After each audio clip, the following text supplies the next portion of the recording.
Nelson Rolihlahla Mandela was born on July 18, 1918, in the small village of Mvezo, deep in the rolling hills of South Africa's Eastern Cape. His father, Gadla Henry Mfakanyiswa, was a local chief and counselor to the monarch of the Thembu people, and his mother, Nosekeni Fanny, was a devoted homemaker whose guidance and quiet strength shaped the moral foundation of her son. From an early age, Mandela was immersed in the customs, values, and oral traditions of his people. He learned lessons of leadership, dignity, and courage not in classrooms alone, but in the stories of elders, in the rituals of his village, and in the rhythms of a life lived close to the land. He was given the name Rolihlahla, which in Xhosa means pulling the branch of a tree, a hint perhaps of the restless energy, curiosity, and resolve that would define his life. Mandela's first formal schooling came in Kunu, a nearby village where a teacher gave him the English name Nelson, as was customary for black children attending mission schools at the time. Young Nelson quickly demonstrated both intelligence and a deep sense of fairness, often questioning injustice and voicing concern for those treated unfairly. These early instincts, nurtured within the frameworks of both Xhosa tradition and Western education, would form the moral compass that guided him through decades of struggle and sacrifice. At the University of Fort Hare, Mandela entered a world of intellectual ferment. Here, he studied law, debated politics, and began to understand the profound inequities entrenched in South Africa by colonial and racial hierarchies. He joined the African National Congress in 1944, at a time when the organization was attempting to redefine itself in the face of systemic oppression. Together with other young leaders, Mandela co-founded the ANC Youth League, convinced that the future of South Africa required both moral courage and active engagement. The League advocated for defiance campaigns, civil disobedience, and political activism, tools that were initially non-violent but assertive, aimed at challenging a government that had institutionalized discrimination at every level of society. The rise of apartheid in 1948 marked a turning point, not only in South African history but also in Mandela's life. The National Party's election victory ushered in a legal framework that codified racial segregation and discrimination, systematically depriving the black majority of education, property rights, political participation, and personal freedom. Black South Africans were forcibly relocated, prohibited from entering certain urban areas without permits, and subjected to laws designed to control every aspect of their lives. In the face of these escalating injustices, Mandela's activism evolved. While he had initially believed in nonviolent resistance, the brutal suppression of peaceful protests, often resulting in imprisonment or death, convinced him that a broader strategy was necessary. By the early 1960s, Mandela had become a central figure in the movement for South African freedom. Recognizing the limits of purely peaceful protest under an increasingly violent regime, he co-founded Umkhonto we Sizwe, the armed wing of the ANC, whose aim was to sabotage government installations, disrupt the machinery of apartheid, and demonstrate that the oppressed would no longer remain silent. The organization was disciplined and calculated. It sought to avoid loss of life wherever possible, focusing instead on symbolic acts that exposed the moral bankruptcy of the state. In 1962, Mandela was arrested for leaving the country illegally and inciting workers to strike. Convicted and sentenced to 5 years in prison, he faced harsh conditions that would test the limits of human endurance. But his most defining moment came in 1964, during the Rivonia trial, where he and his fellow activists faced charges of sabotage and conspiracy against the state. Mandela's courtroom statement became a manifesto of courage and principle. "I have cherished the ideal of a democratic and free society in which all persons live together in harmony and with equal opportunities. It is an ideal for which I am prepared to die." His words resonated far beyond the walls of the Pretoria courtroom, establishing him as a moral leader on the world stage. Sentenced to life imprisonment, Mandela was sent to Robben Island, a barren outcrop off the coast of Cape Town. Prisoners were subjected to grueling labor in a limestone quarry under harsh sun, confined to small, damp cells, and deprived of books, letters, and meaningful contact with the outside world. Yet even in the bleakness of incarceration, Mandela's spirit remained unbroken. He devoted himself to study, teaching fellow inmates and engaging in debates that sharpened their minds even as their bodies were worn down. Prison became not merely a site of suffering, but also a crucible for leadership, reflection, and moral fortitude. Outside the prison walls, a movement was growing. Internationally, South Africans and global citizens alike rallied for his release. Protests, cultural campaigns, and economic sanctions highlighted the injustice of apartheid and drew attention to Mandela as a symbol of unyielding resistance. Governments, artists, and activists lent their voices to a cause that had become a test of conscience for the world. After 27 years, on February 11, 1990, Nelson Mandela was released from Victor Verster prison. 71 years old, he stepped into freedom with dignity, holding the hand of his wife Winnie and raising a fist that had endured decades of struggle, yet remained a gesture of hope and resilience. Mandela's emergence coincided with the fragile dismantling of apartheid and the complex negotiations required to transition South Africa to democracy. The first fully inclusive elections were held in 1994, allowing millions of previously disenfranchised citizens to vote. Mandela's election as South Africa's first black president was historic not only politically but morally. It signified a nation's collective effort to transcend hatred, embrace reconciliation, and imagine a shared future.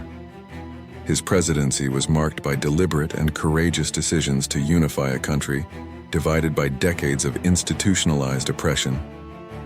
He championed the Truth and Reconciliation Commission, providing a space where victims and perpetrators could share their experiences, confront the past, and pursue national healing. Mandela's approach to leadership was extraordinary not merely because of his intellect or strategy, but because of his unwavering commitment to forgiveness, empathy, and moral clarity. He understood that power could corrupt, that resentment could destroy, and that enduring change required patience, humility, and vision. Even after leaving office in 1999, he remained a global advocate for peace, education, and human rights, offering guidance and support to initiatives across the world while reminding humanity that freedom carries with it responsibility. Throughout his life, Mandela embodied the principle that true strength is not found in vengeance or force, but in courage, dignity, and love. His words, actions, and presence inspired generations, reminding the world that justice is not given freely, but earned through resilience, moral courage, and collective action. Mandela passed away on December 5, 2013 at the age of 95, leaving a legacy that transcends national boundaries, a life that continues to teach, inspire, and challenge the conscience of humanity. Nelson Mandela's journey, from a small village in the Eastern Cape to the presidency of South Africa, from prisoner to global symbol of reconciliation, is a testament to the power of perseverance, the necessity of courage, and the enduring capacity of the human spirit to overcome oppression. His life reminds us that justice, equality, and freedom are not merely ideals to be admired, but responsibilities to be pursued, defended, and cherished. In every corner of the world, his story endures, whispering a simple, profound truth, that even in the face of unimaginable adversity, hope can endure, dignity can prevail, and humanity can triumph. Nelson Mandela's early years in Kunu and Mvezo were shaped not only by family, but by the rhythms of rural African life, where cattle, fields, and communal responsibilities taught him the principles of stewardship and accountability. From a young age, he learned to navigate authority, to respect elders, and to reconcile the needs of the individual with those of the community. His father's position as a local councillor meant that Mandela observed governance in its most personal form, how decisions affected ordinary lives, how justice was negotiated, and how leadership demanded patience, empathy, and vision. Mandela's mother, devoted and quietly influential, instilled in him a moral sensibility that would later guide his judgments as a leader. She taught him the strength of compassion, the necessity of integrity, and the courage required to stand firm in principle. At school, Mandela excelled not merely in academics but in debate, literature, and public speaking. He displayed a precocious awareness of social inequities, questioning teachers and peers alike on the fairness of treatment based on race or status. His education, while limited by the systemic inequalities of colonial South Africa, exposed him to European ideas of justice, freedom, and human rights, ideas he would later reconcile with the rich oral traditions and moral philosophies of his Xhosa heritage. These formative years cemented a worldview that recognized the interconnectedness of people, the moral imperative of justice, and the capacity of ordinary individuals to alter the trajectory of history.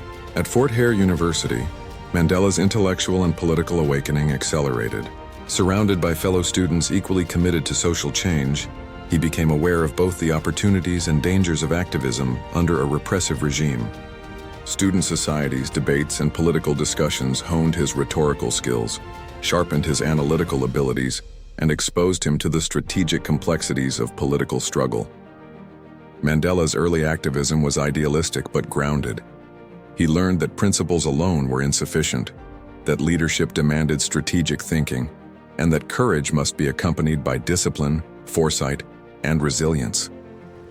During these years, Mandela also encountered the harsh realities of systemic racism more directly. Though academically gifted, he faced discrimination, marginalization, and the constant reminders that as a black man in South Africa, his opportunities would always be constrained by law, custom, and social prejudice. These experiences fueled his determination to challenge injustice, not merely to achieve personal advancement, but to secure freedom and dignity for millions of South Africans. Joining the African National Congress in 1944 marked the beginning of Mandela's lifelong commitment to organized political struggle. The ANC, founded decades earlier to oppose discriminatory laws and protect black South Africans, was in need of rejuvenation and tactical innovation. Mandela, along with his colleagues in the Youth League, pushed for more assertive forms of resistance. Their vision combined moral courage with practical strategy. Strikes, boycotts, civil disobedience, and public demonstrations designed to disrupt the machinery of apartheid while raising global awareness. Mandela believed, as he later articulated, that freedom is indivisible. The chains of oppression cannot be tolerated in one part of society while others live in liberty. As apartheid intensified following the 1948 election, Mandela witnessed the systematic dismantling of black South Africans' rights. The Population Registration Act, the Group Areas Act, and countless other laws codified racial segregation, restricting where people could live, work, and socialize. Black South Africans were forcibly removed from cities, confined to underdeveloped homelands, and subjected to pass laws requiring them to carry identification permits at all times. The state employed violence to enforce compliance. Police raids, mass arrests, and public beatings were common. Mandela, along with fellow activists, understood that nonviolent protest alone might no longer suffice. The moral imperative of justice now intersected with the practical necessity of resistance that would compel the oppressors to reckon with the humanity of those they subjugated. The formation of Umkhonto we Sizwe in the early 1960s was both a strategic and moral decision. Mandela's vision was meticulous. The organization would sabotage government infrastructure, target symbols of apartheid power, and operate with strict rules of engagement to minimize civilian harm. This shift was not a repudiation of his early nonviolent principles, but an acknowledgement that a just society could not be achieved through appeasement alone. Mandela himself was careful to articulate the ethical foundation of armed resistance. It was not vengeance, it was a call for accountability, a demonstration that the oppressed would no longer passively endure injustice. His arrest in 1962 marked the beginning of decades of incarceration that would define both his personal resilience and his global stature. The subsequent Rivonia trial in 1964 became an international spectacle. Mandela's courtroom statement, in which he declared his willingness to die for the ideal of a democratic and free society, crystallized his moral authority. His words resonated worldwide, inspiring activists, governments, and ordinary citizens to recognize that the struggle in South Africa was not merely political, but profoundly human. Prison life on Robben Island was harsh beyond imagination.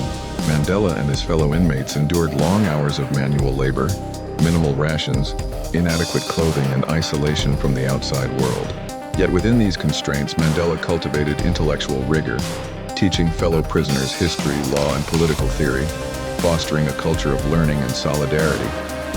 Letters smuggled to the outside world and clandestine communications with ANC leadership allowed him to continue shaping strategy and morale. Robben Island, though designed to break the body and spirit, became a crucible for leadership. It honed Mandela's patience, sharpened his political insight, and strengthened his moral resolve.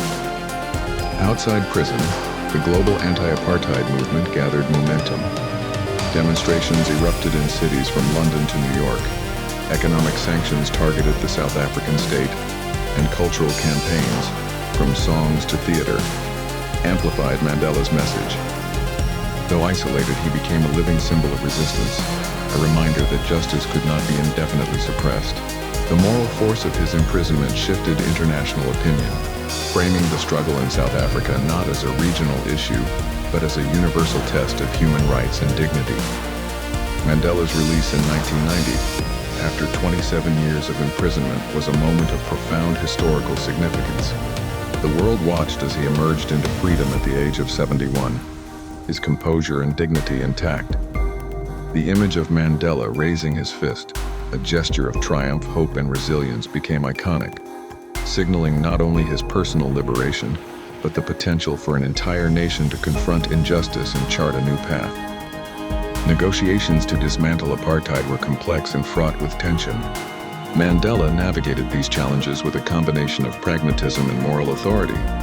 Advocating compromise without sacrificing principle, he worked tirelessly to prevent civil war, to build consensus across racial and political lines, and to craft a future grounded in equality and shared citizenship. Mandela's leadership during this period demonstrated his deep understanding that freedom is not merely the absence of oppression, but the establishment of justice, the cultivation of reconciliation, and the creation of institutions capable of sustaining peace. When South Africa held its first democratic elections in 1994, millions of previously disenfranchised citizens participated in the historic vote. Mandela's election as president symbolized not only political victory, but the triumph of moral leadership over systemic oppression. He focused on reconciliation, nation-building, and inclusive governance, using the presidency as a platform to demonstrate that justice tempered with forgiveness could heal deep societal wounds. The Truth and Reconciliation Commission, which allowed both victims and perpetrators of apartheid to share their experiences, became a model for transitional justice worldwide, a testament to Mandela's belief that acknowledgement, dialogue, and accountability are essential to national healing. Mandela's presidency, beginning in 1994, was as much a test of moral leadership as it was of political acumen. He inherited a nation fractured by decades of systemic injustice, where distrust and resentment ran deep among all communities. The challenge before him was monumental: to unify a country while transforming institutions that had long been instruments of oppression. Mandela approached this task with deliberate patience and a philosophy rooted in empathy. He understood that leadership was not about asserting dominance, but about creating spaces for dialogue, inclusion, and mutual respect. He often reminded his colleagues and citizens that it always seems impossible until it is done, emphasizing both hope and the imperative of action. One of Mandela's most visible initiatives as president was fostering reconciliation through symbolic and substantive means. He recognized that for South Africa to move forward, its citizens needed to confront the past while envisioning a shared future. The Truth and Reconciliation Commission, chaired by Archbishop Desmond Tutu, allowed victims of atrocities to speak openly, while perpetrators could confess their crimes in exchange for amnesty. This approach was unprecedented in its scope and ambition. Mandela did not seek vengeance. He sought understanding, accountability, and ultimately, the healing of a fractured society. Through these efforts, South Africans began to engage in the painful, yet necessary work of collective memory and moral repair. Sports diplomacy became another powerful tool in Mandela's strategy for nation-building. He understood that symbols could unite in ways that policy alone could not. The 1995 Rugby World Cup, hosted in South Africa, became a landmark moment. Rugby had been seen as a sport of the white minority, yet Mandela donned the Springboks jersey, famously supporting the predominantly white national team, and presented a message of inclusion. By embracing the sport and its athletes, Mandela sent a powerful signal that the country could transcend racial divides, forging unity through shared pride and national identity.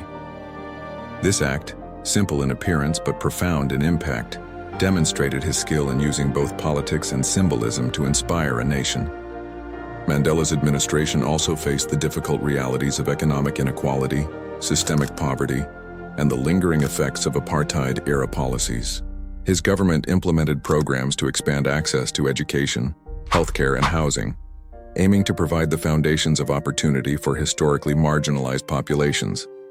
The Reconstruction and Development Program sought to redress social disparities, though challenges remained immense. Mandela approached these issues with humility, always aware of the limits of state power, yet committed to incremental progress. He recognized that leadership required balancing aspiration with pragmatism, moral principle with practical governance. Internationally, Mandela became a figure of unparalleled moral authority. His presidency coincided with a period of global transformation, and he leveraged his stature to advocate for peace, human rights, and equitable development worldwide. He met with world leaders, mediated conflicts, and lent his voice to humanitarian causes. Yet despite his global influence, Mandela remained rooted in the struggles of his own people. He often returned to South Africa to engage directly with citizens, listening to their concerns and grounding his vision in the lived experiences of those he served. This combination of local attentiveness and global moral authority made him a unique statesman, respected both for his ideals and his actions. Even after stepping down from the presidency in 1999, Mandela's life continued to serve as an exemplar of leadership grounded in service rather than power. He refused to cling to office, demonstrating that true leadership is measured not by tenure, but by the lasting impact of one's actions. In retirement, he focused on philanthropy, education, and conflict resolution, addressing issues such as HIV/AIDS, child welfare, and global peace initiatives. His foundation, the Nelson Mandela Foundation, became a platform for advocacy, education, and ethical leadership, extending his influence to new generations of leaders and citizens alike. Mandela's personal life, while less publicized than his political career, reflected the same complexity, resilience, and moral seriousness that defined his public persona. His marriages, friendships, and family relationships were marked by both joy and struggle.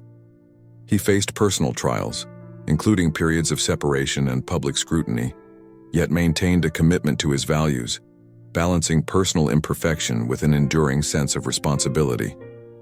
Letters, speeches, and memoirs reveal a man deeply reflective, capable of immense tenderness, humor, and insight. Through these personal reflections, one sees not only a political figure, but a human being confronting the universal challenges of love, loss, and moral duty. Mandela's writings and speeches provide further insight into his philosophy of leadership and justice. He consistently emphasized the indivisibility of freedom and the moral responsibility of individuals to act for the collective good. He believed in education as a transformative force, famously stating, "Education is the most powerful weapon which you can use to change the world."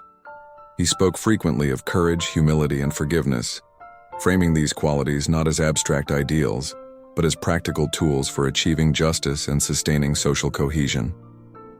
His articulation of these principles was not rhetorical alone. They were embodied in his life, decisions, and interactions, giving his words enduring authority and resonance. The global recognition Mandela received, including the Nobel Peace Prize in 1993, and over 250 awards, honors, and accolades, reflected the breadth of his impact. Yet Mandela consistently deflected personal acclaim, emphasizing instead the collective struggle that had made his life's work possible. He reminded the world that his achievements were inseparable from the sacrifices of countless South Africans who endured imprisonment, violence, and marginalization. By framing success in communal rather than individual terms, Mandela modeled a form of leadership that elevated moral authority over personal ambition. Mandela's approach to governance, moral philosophy, and diplomacy left an enduring template for leadership in contexts of deep division and historical injustice.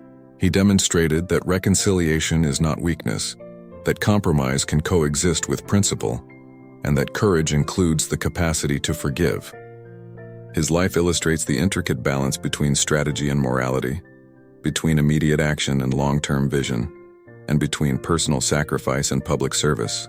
In reflecting on Mandela's legacy, It is essential to understand the interweaving of personal, political, and moral dimensions. His story is not merely one of political achievement, but of sustained moral courage under extraordinary pressure. It is a narrative in which the ordinary and the extraordinary coexist.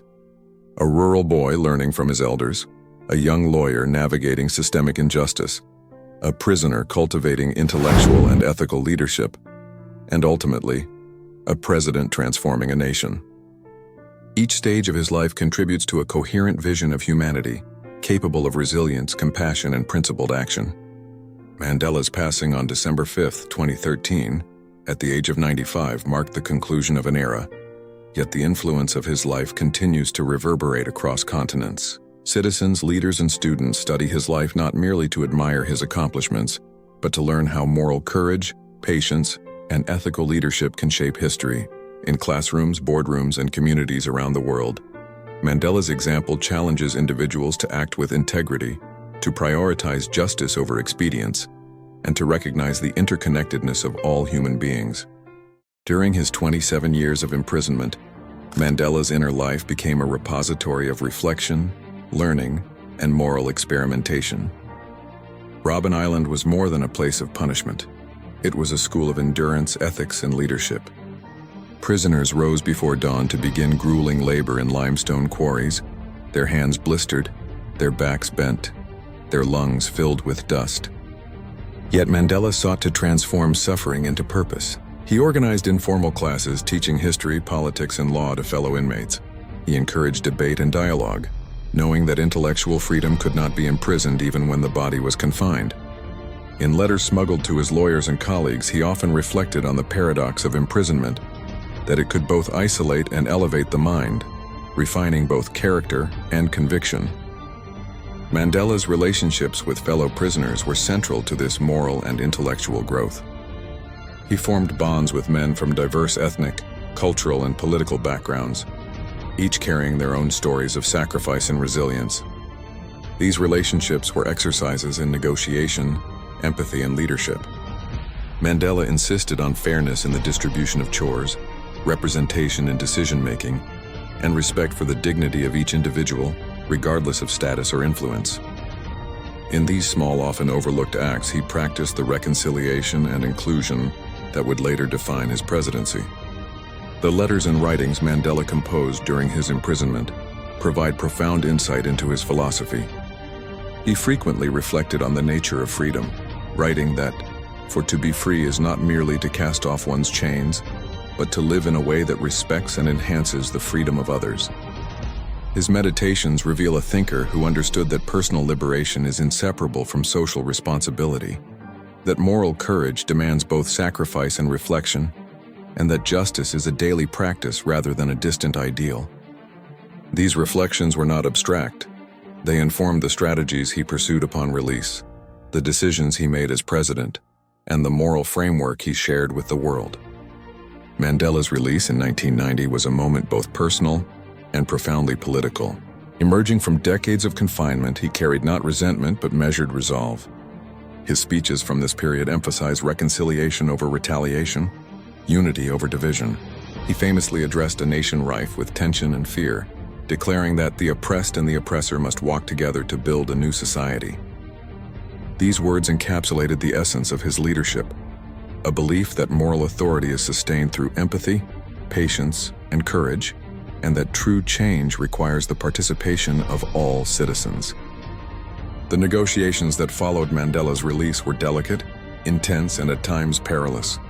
South Africa faced the threat of civil war, entrenched economic inequality, and political extremism. Mandela engaged tirelessly with leaders of all political parties, bridging divides between whites, blacks, and mixed-race communities. He demonstrated an acute awareness of the dangers of compromise without principle, balancing pragmatic concessions with unwavering adherence to democratic ideals.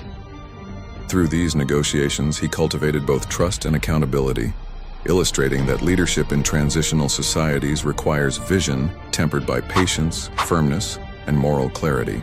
Mandela's presidency was marked by both symbolic and substantive acts that reshaped the nation's identity. He emphasized the importance of cultural reconciliation, often referencing the diverse linguistic, ethnic, and spiritual traditions of South Africa. Recognizing that symbols matter as much as policies, he engaged with national symbols like the Springbok rugby team, transforming previously divisive icons into instruments of unity. He also prioritized practical reforms, expanding access to education, healthcare, and housing for historically marginalized populations, while promoting policies aimed at sustainable economic development.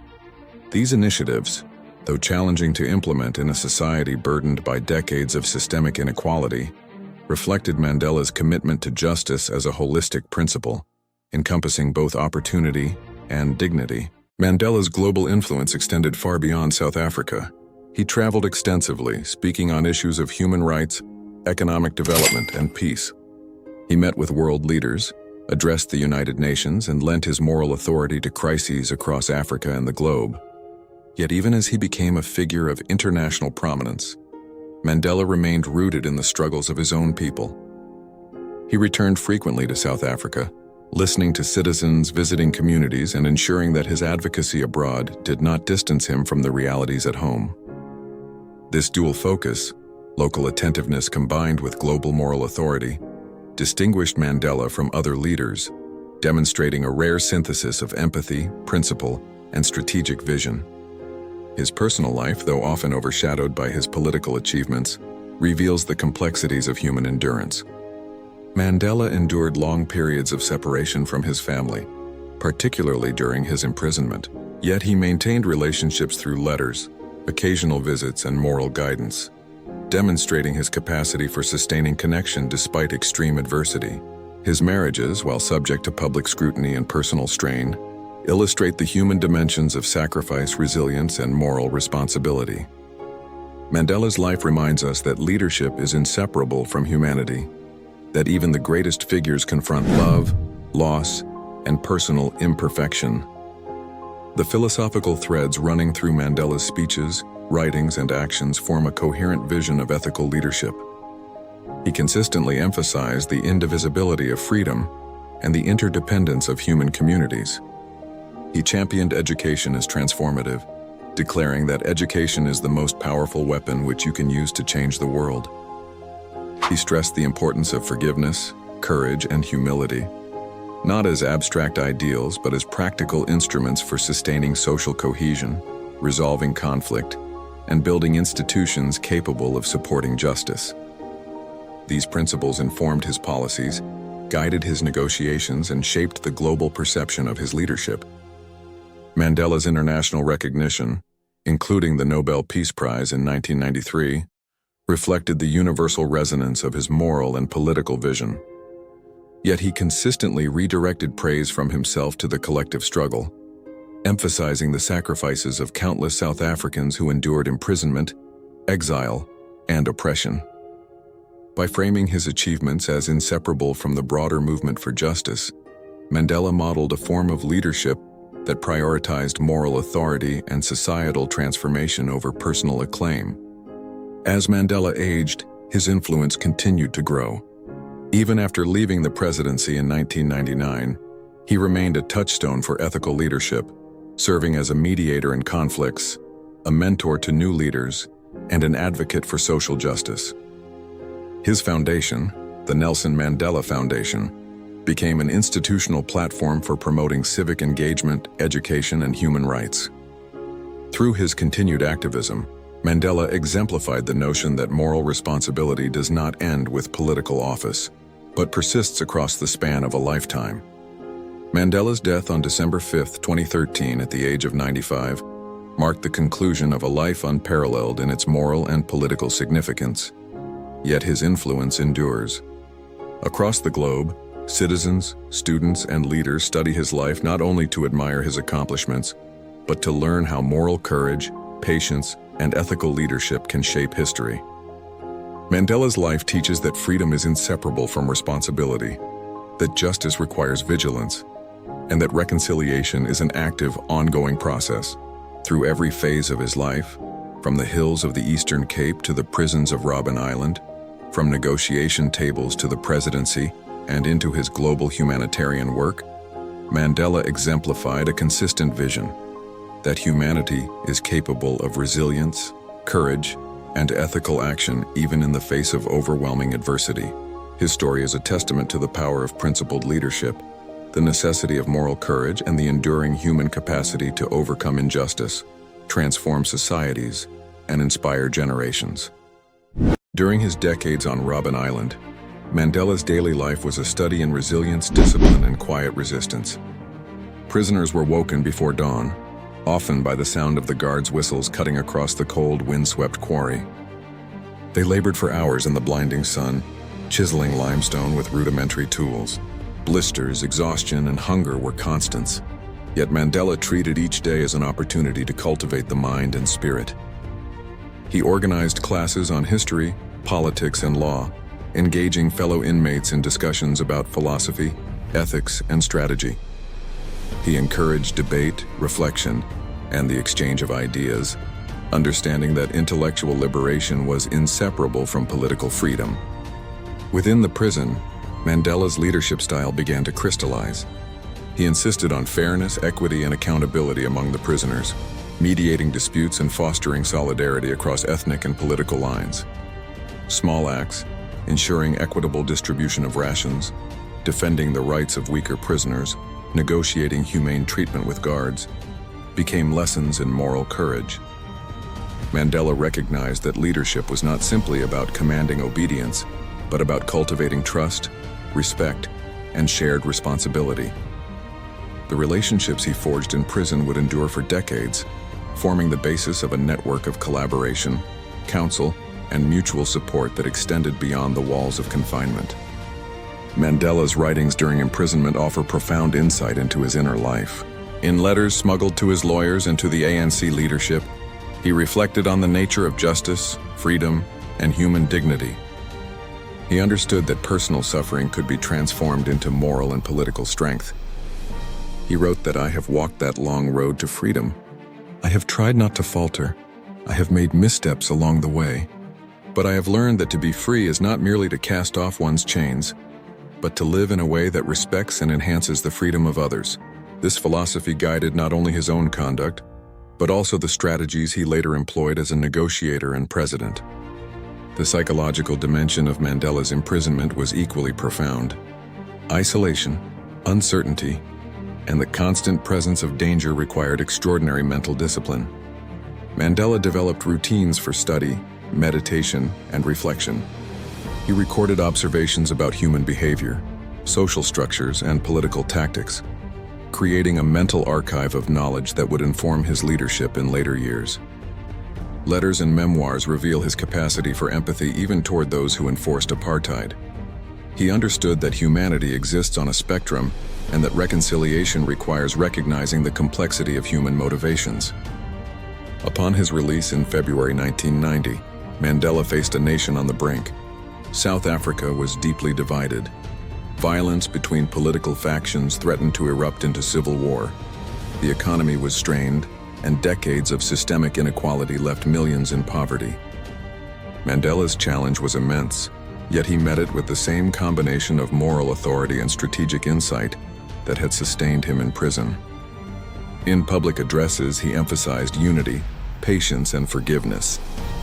He reached across political lines to engage with leaders of the National Party, with civil organizations, and with ordinary citizens, insisting that dialogue, compromise, and mutual respect were essential to building a shared future. The transition to democracy was perilous. Negotiations were fraught with tension, and the possibility of violent upheaval was constant. Mandela demonstrated extraordinary skill in navigating these complexities, balancing moral principle with pragmatic decision-making. He maintained a consistent message. The future of South Africa depended on inclusive governance, accountability, and reconciliation. He reminded citizens and political actors alike that the struggle was not only against apartheid laws, but also against the corrosive effects of hatred and mistrust. His insistence on negotiation, compromise, and measured action prevented widespread conflict and allowed for a peaceful transition. Mandela's presidency, inaugurated in May 1994, was a transformative period for South Africa. He approached governance with humility and vision, prioritizing policies that addressed both the symbolic and practical dimensions of nation building. Symbolically, he leveraged cultural and national icons to promote unity. The 1995 Rugby World Cup provided a striking example. Mandela publicly supported the Springboks, previously a symbol of white dominance, wearing the team jersey and presenting himself as a unifying figure. The gesture resonated across communities, signaling a commitment to reconciliation that complemented substantive reforms. Substantively, Mandela's administration focused on expanding access to education, healthcare, housing, and economic opportunity. The Reconstruction and Development Program sought to redress historic inequities, providing infrastructure, employment programs, and social services to communities long deprived under apartheid. Mandela understood that justice was not only legal or political, but also social and economic. Policies that addressed material deprivation were essential to the moral and practical legitimacy of the new South Africa. During his tenure, Mandela navigated complex challenges with skill and humility. He faced resistance from political factions, economic elites, and international actors. He confronted the HIV/AIDS crisis, addressing both stigma and policy gaps, and promoted grassroots initiatives for community health and education.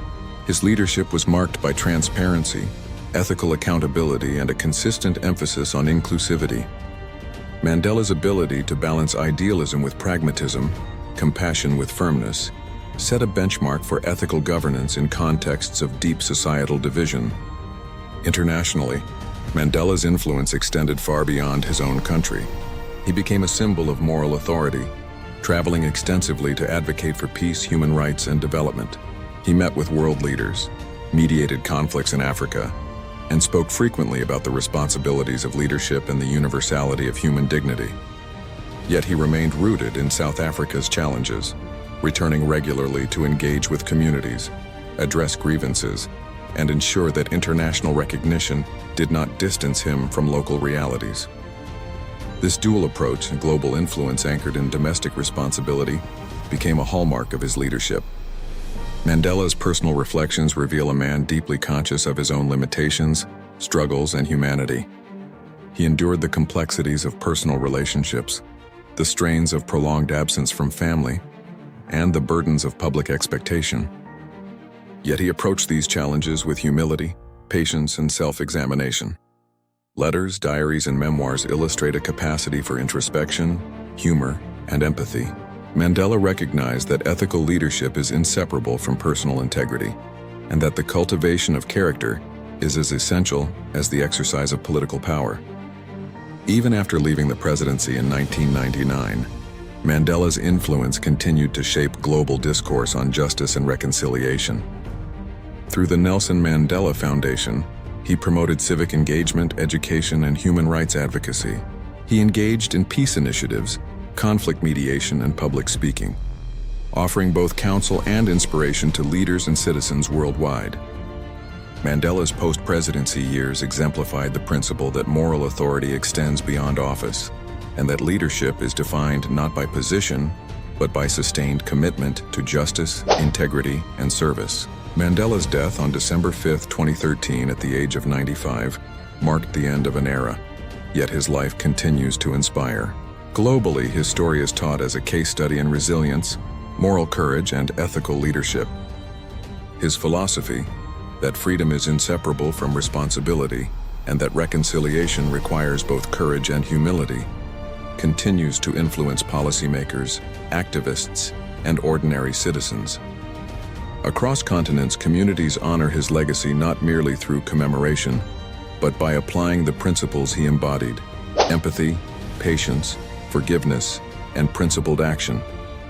Mandela's life demonstrates the transformative power of sustained moral and ethical commitment.